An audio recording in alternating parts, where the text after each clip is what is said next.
with clinking glasses, expensive perfume, fake laughter, and not a single person I could genuinely call family. I stood near the cake, a cheap-looking two-tier mess with plastic frosting flowers. It had my name on it, Natalie, but no trace of love, just decoration for appearance. My mother had gone overboard pretending this whole birthday bash was her idea. It wasn't. She didn't even remember the date last year. 22 already. Uncle Mike grinned, his breath reeking of whiskey. Getting old, Nat. Got a real job yet, or still pretending to be a writer? My jaw clenched. I smiled thinly. Still pretending. Just like you're pretending you still have hair. His laughter barked out. You got your mother's sharp mouth. Mom, standing nearby in a tight beige dress and diamond earrings she never could have afforded, shot me a glare. Be polite. This party's not just about you, you know. Your grandfather is here. I bit my tongue. Grandpa Elias, the only reason anyone in this room behaved. The only person who ever saw me, really saw me, not as a failure, not as someone who owed them something, but as family. He entered the room exactly like he always did. Quietly, yet every head turned. The room shifted. Conversations died mid-sentence. Even my father, who never bowed to anyone, stood straighter. Grandpa Elias didn't do loud. He didn't need to. His silence alone made people sweat. He walked toward me slowly, with that unreadable smile of his. Natalie, he said, placing a firm hand on my shoulder. Happy birthday, sweetheart. Thank you, Grandpa. My voice cracked slightly. Then he leaned in, voice soft. Is the apartment comfortable? My head tilted. What apartment? Dead silence. The music still played in the background, soft jazz, but it felt like it had faded miles away. My mom's glass trembled in her hand. Dad shifted awkwardly, avoiding Grandpa's gaze. He straightened slowly, turning his full attention toward them. Then where, he asked, did the money go? Everyone stopped breathing. My mother opened her mouth, closed it. I thought we were waiting, Dad began, eyes darting. You said? I said nothing, Grandpa cut him off. I wired the money 3 months ago. Full down payment. I told you to have her moved in before her birthday. I stared at them, my stomach twisting. 3 months ago? I never heard anything about it, I said, heart pounding. I still live in the basement. It came out more pathetic than I wanted, but it was the truth. Mom stepped forward. She never told us she wanted to move out. She's been unstable lately. Unstable? I repeated, voice sharp. She fights with her sister. She barely talks to us, she continued, her voice high. And she didn't need an apartment. We thought it was better to hold on to the money for now, just in case Grandpa raised one hand. She fell silent like someone yanked the cord on a puppet. I gave you one instruction, he said calmly. Make sure she had her own space. You two promised me she'd get the apartment. And we were going to, Dad said, desperate now. But things got busy and... Don't, Grandpa said, his voice suddenly dangerous. Insult my intelligence. A few of the relatives quietly slipped away from the living room, pretending to look interested in the buffet or patio view. I could feel the heat of eyes on us. Grandpa turned to me. Do you want to leave? I blinked. What? He looked at me with eyes that hadn't softened in decades. You shouldn't spend one more night in that house. Mom gasped. Wait, Elias? No, he snapped. I'm done waiting. You all treated her like she's disposable, and now you're about to find out what disposable feels like. And just like that, he pulled out his phone. Grandpa Elias never raised his voice, but when he spoke, the world adjusted its volume. He tapped his phone screen, held it to his ear. David, get the keys ready. I'm bringing her tonight. My mother stepped forward, trembling. Wait, Dad, what are you doing? You can't just... This is a misunderstanding. You misunderstood my patience, he said coldly. Everyone in the room now wore the same face, one of frozen fear. The party wasn't a party anymore. It was a funeral. For the reputation my parents had spent decades crafting. I stood there, stunned. Grandpa, what's going on? He looked me in the eye. I bought you a 2-bedroom apartment in Lakeside Heights, paid up front, full furnishing, security, garden view, private parking. It was yours the moment I wired the money. I felt sick. And they never told me? He turned to my dad. Number. They didn't. Dad's face was red now. We were going to surprise her. With what? Grandpa's voice cracked like a whip. The apartment she never saw? The money you spent? He let those words hang in the air like a guillotine. My heart raced. You gave how much? He looked at me slowly. $320,000. A knife in my chest. I asked them to keep the rest for your college loans and emergency fund. Turns out the emergency is now. My mother's hands trembled. We had expenses. Business was slow. Your son lost his job. We were. Stealing from your own daughter, he said simply. The room gasped. A few aunts retreated to the corners, pretending they weren't witnessing this train wreck. My sister Amanda snuck behind the kitchen island, her phone clearly recording. Grandpa noticed. You can send that to the lawyer too, Amanda. It'll save time. Dad tried to step in. Okay. Let's all just calm down. It's a family issue. We can work it out. You mean cover it up? Grandpa replied, turning toward the door. Number Natalie, go grab your bag. Assistant. I didn't move. You're not staying here another night, he said, walking straight to me. You'll come with me, and first thing tomorrow morning, you'll see what was supposed to be yours. But my clothes, my stuff. He placed a hand on my back. We'll buy new things. I'm done watching them pretend to be parents. My mother gasped again. You don't mean that. Oh, I mean every word, he said. My hands trembled as I walked toward the door. My parents said nothing. They didn't beg, didn't apologize. They only watched, like losing me wasn't their fear. Being exposed was. I paused at the door. You took my future and called it your backup plan. You buried me under this roof like I was a failure. You made me think I wasn't worth anything. Dad looked away. Mom's lips moved, but no words came. Grandpa opened the front door. You were never the problem, Natalie. They just didn't want to let you become something they couldn't control. The elevator doors closed. And just like that, I left behind my birthday, my family, and every lie they'd told, unaware that this was only the start. Because what I'd discover inside that apartment would rip open a secret they were willing to bury me for. The apartment didn't just exist, it gleamed.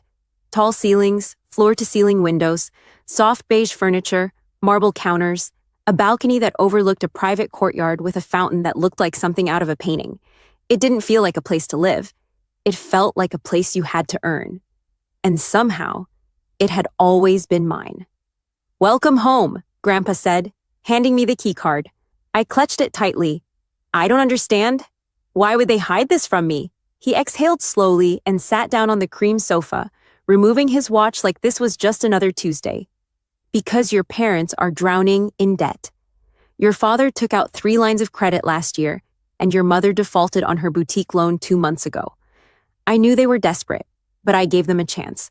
I trusted them with your future. My throat tightened. But they always said they were doing fine. He gave me a look. Your parents are actors, Natalie, not the professional kind.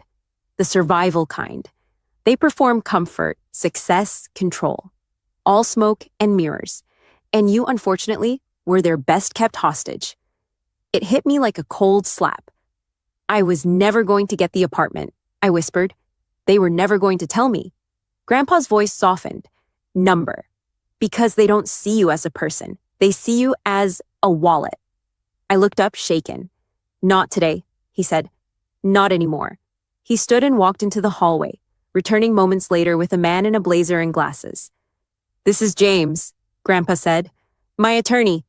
James nodded politely. Miss Natalie, you'll want to sit down. I did, though my legs were barely working. Grandpa leaned forward. When your grandmother passed, she left behind a trust, not just for your education, but for you, personally. It was meant to be available the moment you turned 21. I stared at him, but I never got anything, because your father intercepted it. James opened a file folder and handed me a sheet. I read it, a signature, a forged letter of request. It wasn't my signature, but it was close. I never signed this. I know, Grandpa said calmly. We're filing charges. My breath caught. I didn't want to believe it, that my own son would do this to his daughter, but I had my doubts. So we waited, watched, collected evidence. I stared at the numbers. The trust fund had nearly $850,000 in it, most of it gone. Tears stung my eyes, but not from sadness, fury. All this time, I thought I was a burden, I said. They told me I needed to sacrifice, be grateful for whatever they gave me. They said I wasn't mature enough to handle money. James nodded. Because money would have given you freedom. They couldn't afford that. My chest burned. What happens now? Grandpa stood, slowly and deliberately. Now, we put everything on the table, all of it. We go to war. But they're my parents. They stopped being your parents the moment they stole your voice, and now you'll speak for yourself.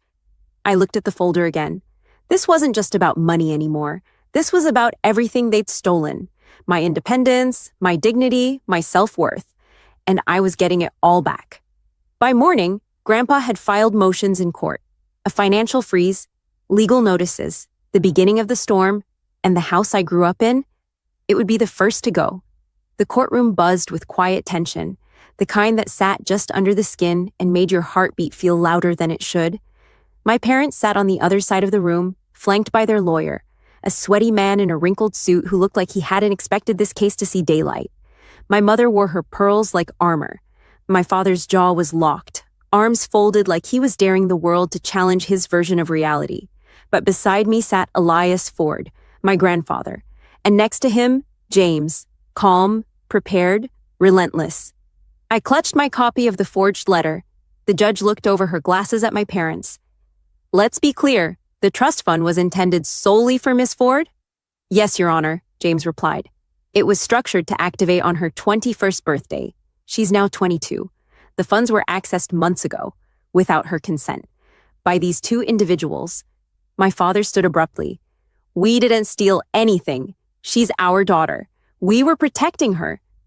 From what? I cut in, my voice steady for the first time in years. He turned to me, surprised I'd spoken. From being independent? From knowing the truth? From having options? His eyes darkened. You think money makes you mature? Makes you better than us? I leaned forward, locking eyes with him. I think lying to your child, forging documents, and draining her future makes you a criminal? My mother gasped. Natalie, how can you— No, I snapped. You don't get to call me ungrateful. You sold off my future and smiled in my face while doing it. The judge raised her hand. Let's proceed. James laid out the timeline, the forged document, the spending trail, bank withdrawals, transfers, even credit card statements in my name I'd never seen. They used me like an ATM, and now they were exposed. I want to press charges, I said clearly, standing up. They didn't just steal money. They took years of my life, my confidence, my peace. The room fell silent. Even my father's shoulders dropped, ever so slightly. Grandpa put a hand on my back. That's my girl. The judge leaned back. I'm placing a temporary freeze on the defendant's assets. A full audit will be conducted. Based on preliminary evidence, this case will move forward. Criminal charges are now under consideration. My mother covered her face. My father didn't move. As the bailiff called the recess, they looked smaller than I'd ever seen them. I stepped into the hallway, heart pounding. James followed. You okay? No, I said truthfully, but I will be. Because this wasn't just revenge, it was reclamation. Everything they tried to bury, my voice, my rights, my life, I was digging back up. That night, I sat in my apartment, on my couch, eating dinner with my grandfather, the man who saw me. Do you know why I waited? He asked. Why? Because the best kind of power is the kind you earn, not what you're handed. And today you showed me you've earned every damn piece of your life back. I swallowed the lump in my throat. I never want to be that girl again, the one who begged for crumbs from people who never intended to feed her. You're not, he said. That girl died the day you stood up and said, no more. And in that silence between us, something new was born. A woman. 3 months later, the court settlement came in. And so did the headlines. Heiress of deceit, parents charged after embezzling daughter's inheritance. The news spread like gasoline met with flame. People who once whispered behind my back at family dinners now flooded my inbox with, I had no idea, and if you ever want to talk. Messages. I didn't reply to a single one. The judge awarded me full restitution. Every cent taken from the trust had to be returned, including interest. The property they bought with my name was seized. My parents were banned from handling financial accounts tied to any family trust again. My father lost what remained of his business. My mother, the queen of image, vanished from her usual online life. But I didn't. Glowed. I moved. Not physically, spiritually, emotionally, permanently. With Grandpa's help, I launched something new. The Unheard Foundation. Its mission was simple: support young adults who'd been financially controlled, manipulated, or abused by their own families. We offered legal resources, counseling, grants, real help. And the first person I hired? Amanda, my younger sister. The girl who once recorded the chaos in the living room now helped me change lives. She wasn't innocent. She'd known something was wrong. But she apologized. She meant it. I saw the fear in her eyes, the fear I used to wear. She didn't want to end up like them. I wouldn't let her. The day they tried to contact me again was unforgettable. It started with a knock. James opened the door, surprised. "You have visitors." I looked up from my laptop. "Who?" He stepped aside. My parents stood in the hallway, thinner, older, defeated. "Natalie," Mom said softly. "Can we talk?" Dad said nothing, just stared at the floor. I stood, heart steady. "You're not supposed to be here," I said. "I know," she whispered, "but we lost everything. We have nowhere else." I nodded slowly. "You had everything. Me, and you used me like a bank account." "We were scared," she choked. "Your father was spiraling, the loans, the business. We thought it was temporary, but you made it permanent." My voice cracked. "You broke me." Dad looked up. "We didn't mean to." "But you did." They stood there, expecting what? Mercy? A hug? Redemption? I stepped back. "I forgive you," I said. My mother gasped. "But that doesn't mean I want you in my life. Forgiveness isn't permission, and it's not an invitation." Dad's jaw tightened, but he said nothing. Grandpa Elias appeared behind me, firm as stone. "Leave. Now." They hesitated. I said leave. And they did. That night, I sat with Grandpa on the balcony. The air was crisp. The lights of the city blinked beneath us. "You handled that better than I ever could have," he said. I nodded, tired but whole. "I'm not angry anymore." "Good. Anger fades, but strength doesn't." He raised his glass. "To Natalie Ford," he said. "The girl they underestimated, the woman they'll never forget." I smiled, for real this time.